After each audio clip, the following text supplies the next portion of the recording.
नमस्कार दोस्तों, एक बार और स्वागत है आपका आनंद क्लासेस में। तो हम लोग अपना जो जर्नी है वो चालू रखते हैं। Some basic concept of chemistry में हमारा जो पहला टॉपिक है वो है some basic definitions. Some basic definition यहाँ पे कहने का मतलब ये हुआ कि हम आपके सामने जो आप पढ़ते हैं, यानी कि कुछ लॉ पढ़ते हैं, कुछ हाइपोथेसिस वगैरह पढ़ते हैं और उसके अनुसार हम लोग सवाल बनाते हैं या फिर किसी चीज़ को समझने का प्रयास करते हैं। तो वो सब चीज़ होते क्या हैं एक्चुअली, उनका वर्डिंग्स मतलब ये समझना है हमें। तो सबसे पहला चीज़ जो आता है हाइपोथेसिस। हाइपोथेसिस आपने सुना होगा, और हाइपोथेसिस एक्चुअली गलत होने के लिए ही है। इसका मकसद गलत होना नहीं था, लेकिन एक टर्म है। एक्चुअली क्या होता है, अगर आप किसी चीज़ को एक्सप्लेन करते हैं तो मल्टीपल ऑब्जर्वेशंस करते हैं, आप देखते हैं अगल बगल अपने नेचर में। और फिजिक्स और केमिस्ट्री एक्चुअली ये नेचर का ही स्टडी है। आप नेचर में देखते हैं, मान लीजिए एक चिड़िया उड़ रही है, आपने उसे ढेला मारा, ढेला मारने के कारण ही उसके ऊपर कुछ फोर्स लगेगा, वो अपना डायरेक्शन बदलेगी। तो आपने देखा और आपने बोला कि हाँ ऐसा ऐसा हुआ, और इस कारण से आप बोलिएगा कि हमने उसके ऊपर एक फ़ोर्स लगाया। अब ये फोर्स वाली बात बिल्कुल गलत नहीं हो सकती, क्योंकि ये प्रूव्ड है और हम इसको यूज़ भी कर रहे हैं। लेकिन और भी बहुत सारे ऑब्जर्वेशन हो सकते हैं जो कि आपने ऑब्जर्व किया, लेकिन उसका मतलब वो चीज़ नहीं निकलता हो जो आप बताना चाह रहे हैं। इस कारण से उसे बाद में गलत ठहराया जा सकता है। कैसे? आपके ऑब्जर्वेशन को वापस से कुछ और साइंटिस्ट ध्यान देखेंगे और उस वक्त बोलेंगे कि नहीं, इन्होंने ये चीज़ गलत कहा। Which certain other observation do not match with previous observation. इसका कहने का मतलब यही है कि अगर आपने कुछ मल्टीपल ऑब्जर्वेशन किया और उसमें से एक ऑब्जर्वेशन भी गलत होता है, तो फिर आपका पूरा का पूरा जो आपका कहने का मतलब है वो गलत हो जाता है। इसे कहते हैं हाइपोथेसिस। दूसरा टर्म जो आता है वो है law. It is a verbal concise statement और मैथमेटिकल एक्सप्रेशन। आप पुराने समय में कहिए, अगर न्यूटन सर जो थे हमारे, वो F = ma law of inertia अगर देकर गए, या फिर हमारे पास 3 लॉ देकर गए, तो उन्होंने कुछ स्टेटमेंट भी कहा उसके साथ और कुछ मैथमेटिकल एक्सप्लेनेशन दिया, एक्सप्रेशन दिया। उसके बाद उन्होंने एक फेनोमेना को ऑब्जर्व किया और बोला कि हाँ भाई, जैसे कि उन्होंने देखा कि सेब गिर रहा है ऊपर से, तो सेब गिर रहा है तो उन्होंने कुछ तो ऑब्जर्व किया, और उस ऑब्जर्वेशन के अनुसार उन्होंने बोला कि एक फोर्स लग रहा है, एक ग्रेविटेशनल पुल लग रहा है, गुरुत्वाकर्षण बल लग रहा है।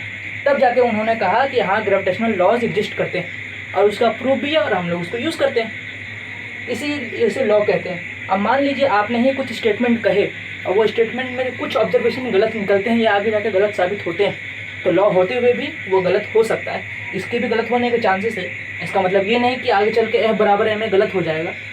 अलग बहुत सारे लॉज आते हैं जाते हैं, तो फिर ये उनकी बात हो रही है। उसके बाद आगे आता है आपका जो नेक्स्ट टर्म है वो है थ्योरी। थ्योरी जो किताब, कॉपी या कलम पर लिखा जा सके एक लॉ को एक्सप्लेन करने के लिए, उसी को थ्योरी कहते हैं। आप जैसे एक थीसिस देते हैं, आपको पेपर पे लिखना होता है, एक्सप्लेनेशन देना होता है कि आप कहना क्या चाहते हैं, अपने शब्द का मतलब बताते हैं, उसे यही थ्योरी कहा जाता है। उसके बाद आता है एक्सियम और पोस्टुलेट्स। आपने इसका बहुत ज़्यादा मैक्सिमम यूज़ आपने देखा होगा मैथमेटिक्स में। मैथमेटिक्स में आपके पास बहुत सारे एक्सियम्स या पोस्टुलेट्स आते हैं। पोस्टुलेट्स मीन, मान लीजिए कि मैंने कहा कि 3 लाइन से बनने वाला जो शेप है वो ट्रायंगल, और उसके बाद आप ट्रायंगल के ऊपर लड़ने लग जाइए, बोलिए कि हाँ, ये ट्रायंगल का 3 साइड होता है, 3 साइड हमेशा बराबर होते हैं, 3 साइड अलग अलग हो सकते हैं, 3 साइड उसके 2 साइड बराबर होते हैं। उसके बाद आप उसके ऊपर मल्टीपल आर्ग्यूमेंट्स और रीजनिंग बना सकते हैं। तो फिर यही कहने का मतलब है, अगर आप किसी स्टेटमेंट को सही लेके चलते हैं, यानी कि एक फंक्शन बनाना, आप कहते हैं कि 3 लाइन से एक ट्रायंगल बनता है, ये बात फिक्स हो गई। आप बोलते हैं कि हाँ ऐसा होता है, तो फिर उसको आप ट्रायंगल कहिए। तो ये आपने कहा, आपके कहने से इसे सही कहा गया, और उसके बाद आप उसके ऊपर कोई आर्ग्यूमेंट करना स्टार्ट करते हैं, तो उसे एक्सियम या पोस्टुलेट कहते हैं। अगर आपका कहना गलत होता है इन केस आगे के समय में, तो फिर एक्सियम या पोस्टुलेट गलत हो जाएंगे। तो ये एक्सियम और पोस्टुलेट का एक्सप्लेनेशन है। तो आखिरकार ये सब जो पढ़ते हैं हम लोग, तो इसका यूज़ कहाँ होता है, अप्लाई कहाँ होता है, किसके ऊपर अप्लाई होता है? वो ऑफकोर्स किसी मैटर के ऊपर होता है। आप चाहे किसी चीज़ पर चोट कीजिए, किसी चीज़ पर बल लगाइए, फोर्स लगाइए, या फिर आप कोई भी प्रकार का ऑब्जर्वेशन कीजिए, एक्चुअली ये अप्लाई किसके ऊपर होता है? ये किसी मैटर पे होता है।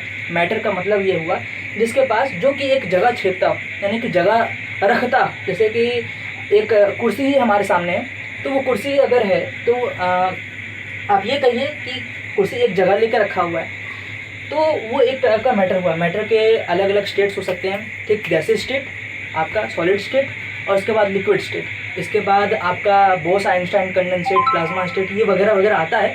लेकिन इसका मूल मंत्र ये होता है कि जो कोई स्पेस रखे और उसके पास कुछ मास हो, उसे हम मैटर कहते हैं। या फिर उसको दूसरे तरीके से आप ये भी कह सकते हैं एक mass energy. Actually mass energy वाला टर्म आइंस्टाइन के मास एनर्जी इक्विवेलेंस से आया है। उनका कहना यह है कि एक मैटर तभी तक मैटर रहेगा जब तक उसे हम लाइट की स्पीड से ना फेंकें।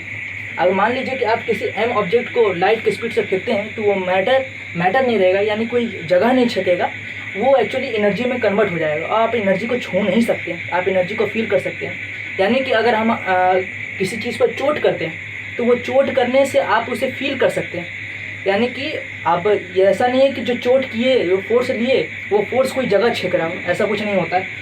तो मैटर तभी तक मैटर है जब तक उसे लाइट की स्पीड से ना फेंका, लाइट के से कम की स्पीड में फेंका जाए, दैट इज़ 3 × 10⁸ मीटर पर सेकेंड, तो तभी तक वो मैटर रहेगा।